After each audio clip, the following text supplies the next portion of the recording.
Bharatiya Janata party लगातार राजस्थान की चुनी हुई सरकार को गिराने का षड्यंत्र कर रही है। दिल्ली की सत्ता में बैठे हुक्मरान, दिल्ली की गद्दी पर बैठे हुक्मरान इतने निरंकुश हो गए हैं, इतने अहंकारी हो गए हैं, इतने स्वयंभू हो गए हैं कि उनका मानना है कि दिल्ली की सत्ता पर बैठे बादशाह जब चाहें, जिसे चाहें, जिस सरकार को चाहें, जिस जनमत को चाहें, अपने पांव तले रौंद सकते हैं। राजस्थान में भारतीय जनता पार्टी की केंद्रीय सरकार का यह कारनामा हम लगातार पिछले 6 और 7 दिन से देख रहे हैं।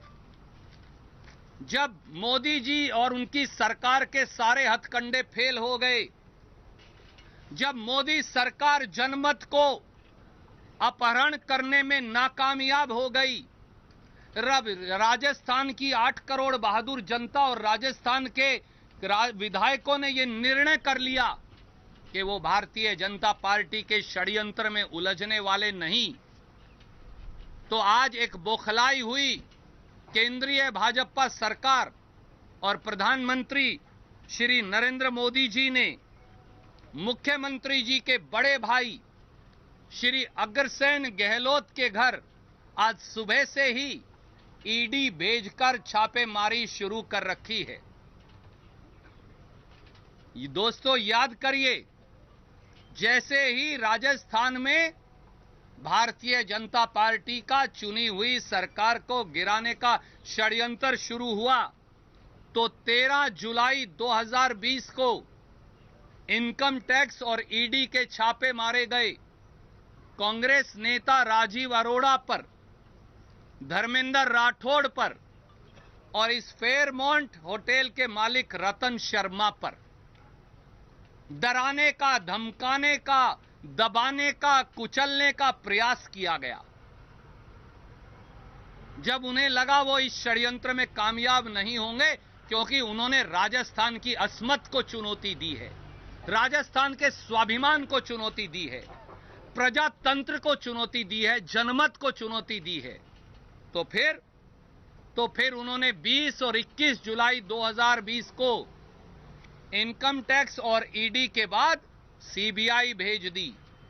हमारी एक विधायिका साथी, जिन्होंने खेल के क्षेत्र में देश का और राजस्थान का नाम रोशन किया, कृष्णा पूनिया जी से 21 और 22 जुलाई 2020 को जबरन सीआईडी की टीम्स भेजकर जांच करवाई गई। 20 और 21 जुलाई 2020 को सीबीआई की उनसे पूछताछ की गई। सब जानते हैं सीबीआई की ये 20 और 21 जुलाई की कृष्णा पूनिया जी से पूछताछ दिल्ली में बैठे हुक्मरानों और निरंकुश शासकों का विधायकों पर दबाव डालने का एक हथकंडा था। इसके बाद कल 21 जुलाई 2020 को सीबीआई मुख्यमंत्री श्री अशोक गहलोत के ओएसडी श्री देवाराम को पूछताछ के लिए बुलाती है। जब इन सारे हथकंडों में फेल हो गए, तो फिर आज 22 जुलाई को श्री अग्रसेन गहलोत, जिनका कसूर केवल इतना है कि वो मुख्यमंत्री श्री अशोक गहलोत के बड़े भाई हैं, ना वो राजनीति में है, ना उनका राजनीति से कोई सरोकार, आज उनके घर पर सुबह से केंद्रीय सशस्त्र बल लगाकर ईडी की रेड कर रहे हैं। सीआरपीएफ और बीएसएफ को वो साथ लेकर आए हैं। आदरणीय नरेंद्र मोदी जी, आपने इस देश में रेड राज पैदा किया हुआ है। आपके रेड राज से राजस्थान डरने वाला नहीं। आपके रेड राज से राजस्थान की 8 करोड़ जनता घबराने वाली नहीं। आपके रेड राज से आपकी ईडी, आपके इनकम टैक्स, आपकी सीबीआई, जो भाजपा के अग्रिम संगठन हैं, जब सब कुछ फेल हो जाता है, जब पार्टी फेल हो जाती है, जब भाजपा का नेतृत्व फेल हो जाता है, तो ईडी, सीबीआई और इनकम टैक्स आगे आ जाते हैं। राजस्थान के मुख्यमंत्री अशोक गहलोत, राजस्थान के बहादुर विधायक डरने वाले नहीं। आप अपनी रेड और सीबीआई और ईडी और इनकम टैक्स इसकी धमकी से कोई और डर गए होंगे, किसी और को आपने डरा लिया होगा दूसरे प्रांतों में, परंतु ना राजस्थान की 8 करोड़ बहादुर जनता डरने वाली, न श्री अशोक गहलोत और कांग्रेस के विधायक डरने वाले, और ना हमारी सरकार अस्थिर होने वाली। आपके अंदर जितनी ताकत है, जितनी हिम्मत है, जितना और जुल्म करना है, जितना और गैर कानूनी कार्य करना है वो करिए, परंतु हम डरेंगे नहीं, क्योंकि आपने राजस्थान के स्वाभिमान को चुनौती दी है और राजस्थान ने स्वाभिमान की रक्षा के लिए, देश की रक्षा के लिए पहले भी और आज भी और आगे भी सदैव कुर्बानी दी है।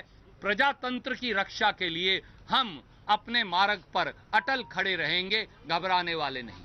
कोई प्रश्न आप पूछना चाहें तो स्वागत है।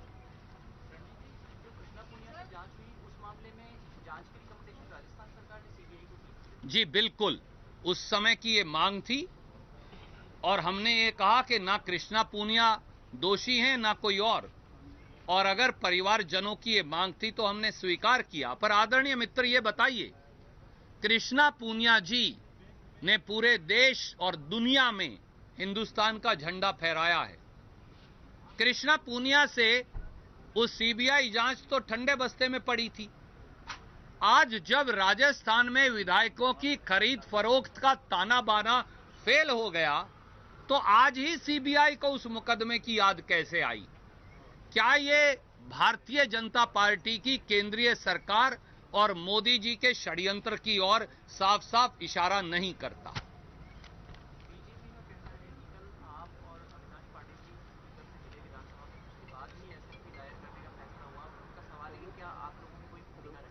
भारतीय जनता पार्टी, मुझे लगता है कि मानसिक दिवालियेपन से प्रदेश में ग्रस्त हो गई है।